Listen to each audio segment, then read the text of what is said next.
Jonathan, and Rory's behind the camera. We're a carpentry team. My background originally is in the motor trade. A lot of you probably don't know that. So I started my time as a motor technician from age 16 up to kind of my late 20s, when I decided to get out of the motor trade and get into carpentry. 10 years on, Rory now works with me. He's 6 years now with me now, so he's fully qualified as well. And the big news is we've decided to do a van build. So we're gonna turn this van here into a camper van. So we're gonna use all our skills, my motor trade skills and my carpentry skills and cabinet making skills and all that, all rolled into one and do a van build. Obviously there's going to be a learning curve to it as well. It's our first build, so yeah, don't be too harsh on us. We're learning as we go along as well. I am qualified at all the auto electrics and stuff like that, and then we have our carpentry skills then to kind of get us through. Obviously there's a lot more to it. There's some plumbing, and there possibly might be some gas, so we might have to get in some experts for that. But this is the van that we've purchased. We purchased it off a local dealer. It's actually a dealer that we bought a couple of cars off over the years. But we got the Opel Movano, which is basically the same as the Citroen Relay, the Peugeot Boxer. There's a couple of them all. They all have the same body. They do use different engines and stuff like that. This one has quite low miles. I think it's 105,000 kilometers on it. 6-speed gearbox. Doesn't have many extras in regards to like air conditioning and stuff like that. But we thought on our first one to try and keep it budget friendly.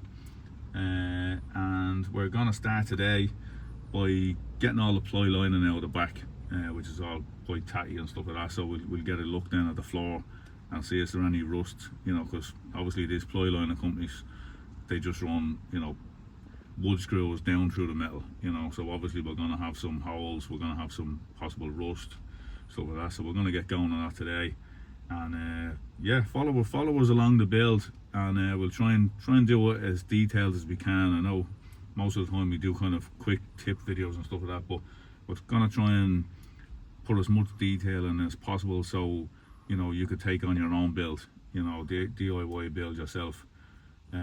Like I say, we're only learning as well, but we're gonna try and do all our research as well, and do it as professional as we can. We're not going to go too over the top in regards to budget. We're going to keep this one reasonably low budget, because we just don't want to add a massive amount of value and then being hard to kind of sell off there when we're finished. But follow us along and we'll keep us updated.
on and out off the floor, all the screws pulls up.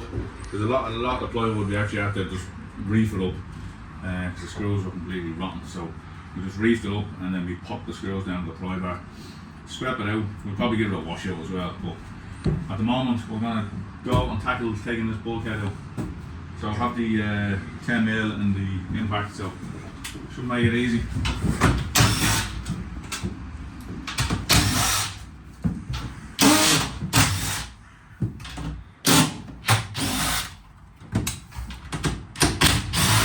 This is probably where you want to lower down your phone or your telly, put it in noise.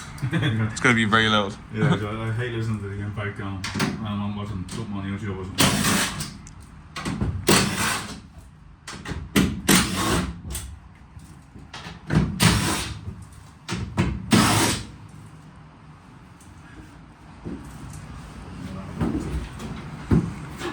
Like Guido from Cars. Yeah, I think there's a couple of there's two missing there, but there's a toe down here. So.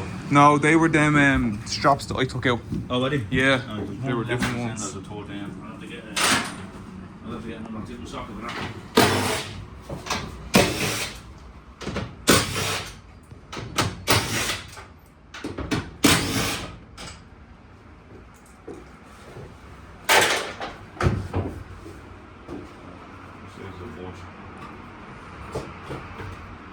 Alright, so I got that little toe down the end. Now I had to get a voice screw because we couldn't find the spanner for it. Oh, major difference. It's actually carpet lined the back of this knob. It's quite heavy, this bulkhead. Heavy and awkward. Heavy and awkward, yeah. It's really about holding the camera. Yeah, You I know. help me there with that. What do you think I'm holding the camera? Oh, hold on. What'd you find? €2. €2. Lovely. That'll go to the bill cost. First bit of profit made. Highly doubt that. Right, so what we've done is we measured these pieces that are sticking up here, the ribs in the van, and they are 8mm high from the floor here to here. So what we've done was rather cutting these slips 7mm just to allow for 1mm for we're going to stick them down with Tech 7. And before we do that, Roy's at the going around and hammering all these screw holes back down, which are all kind of pulled up from the screws, and just sanding around the edges to get rid of any rust. And then I have some black automotive flat black here, so it's going to put a little dab of that onto each one. And then we are going to put some 2-part epoxy filler on top just to actually blank the hole, because it's actually going down underneath the van. And then in time then we'll go up with some under seal underneath and just kind of fill it from underneath then as well. But yeah, gonna get started on this paint onto each one. Just put a little dab on each one. So we just want to get it into the hole.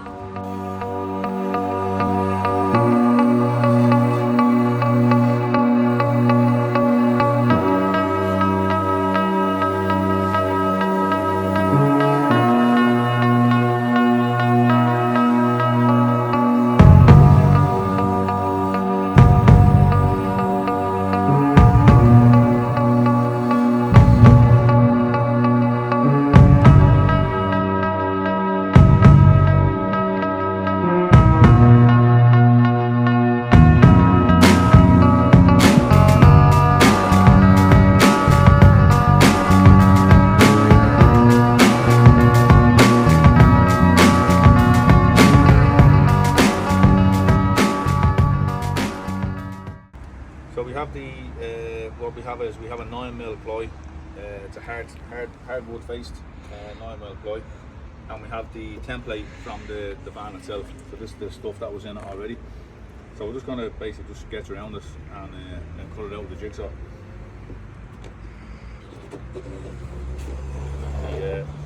These were actually pretty good For once. the way they were done. So this one here extended out, so I'm going to follow that line. We'll tinker that when we get to it. Yeah. A few alterations. Yeah.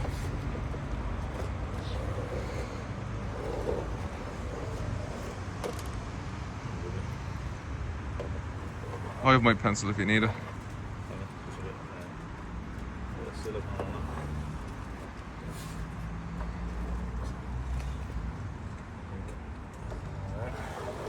it. You might need to bring that one out a bit further as well. I think so, yeah. Yeah.